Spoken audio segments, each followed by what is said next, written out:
What's up guys, my name is Andy. I thought I'd do a quick video on the top 5 things you're going to want to keep an eye on underneath your vehicle.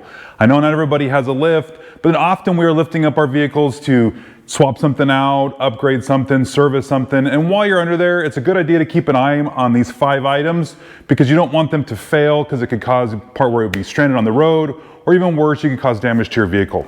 So the first thing I want to look at is the oil seal, around the oil pan, and then also the seals on the front and on the rear. Around the edge, you're going to keep an eye out for having any kind of a leak around the edge. It's not going to be very common on these vehicles. You're more apt to see a seal leak, but keep an eye on the perimeter of the oil pan.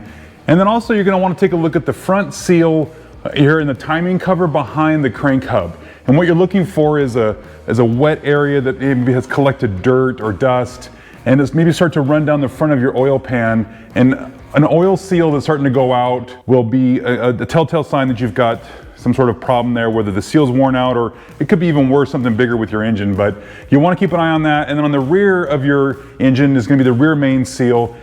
This is a common thing to wear out. It's something that you're going to have to service eventually on any one of these engines, whether you have a 2-piece or a 1-piece. They do wear out over time. And again, just like the front, what you'll see often is on the back, on the block plate, you'll see either some oil running down or be a collection of dust and dirt and grime that has collected right here in the center behind the oil pan. And that's a telltale sign that you've got a bad rear main seal. The second item on my list is the ball joints of the various steering components. And what you've got here on your upper and lower control arm, you're going to have a ball joint there for your steering knuckle. You're going to have a ball joint on either tie rod on both ends here. And then you're going to have a couple right here on the drag link for your steering linkage. All 6, actually 8 of those ball joints, you're going to want to keep an eye on the boot to make sure that it's not torn, it's not ripped, that it's not leaking anything. And you'll see, again, just like the oil seals, a collection of dust and grime and grit and stuff that's collecting around it if there is a leak problem. On mine right now, these are fairly new, so I'm doing pretty good right now, but that's something I want to keep an eye on over time, make sure that they're not failing and that they're not starting to give out and show signs of premature wear. I don't want to have to chase that stuff down the road. I'd rather get ahead of it while I can. The next item on my list is the transmission, and more specifically the tail shaft housing seal, the rear seal where the input shaft is for the driveline. You want to keep an eye on that. Also keep a look on everything else. I just happen to have a leak here on the bottom of my transmission that I've been chasing. I think I'm leaking from the breather valve up top, but that's something I'm keeping an eye on.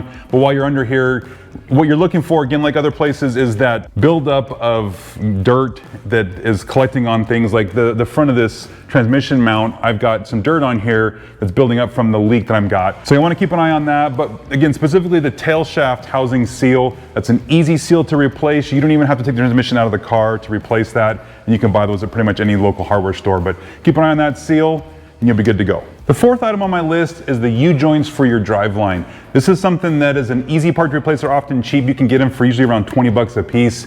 And what you want to do to check them is grab the driveline, and you can shake the driveline and move it side to side, then you probably have a problem with your U-joints. If you can twist it and there's some play back and forth, it could be the slop in your drive system, but keep an eye on the U-joints.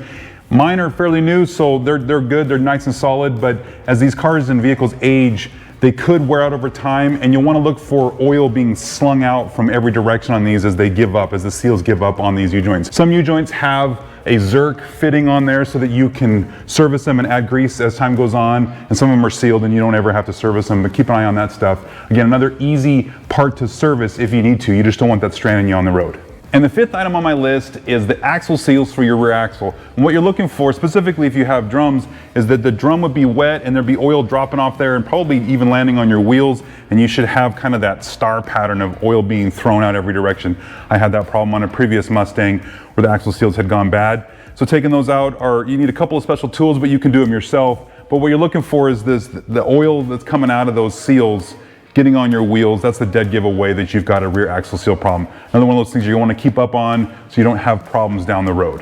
And how about a bonus item? Another thing to check while you're underneath these vehicles is just the tightness of all the nuts and bolts in the area that you're at. If you're taking off the wheel to do something with the brakes or whatever, just checking all the bolts while you're there.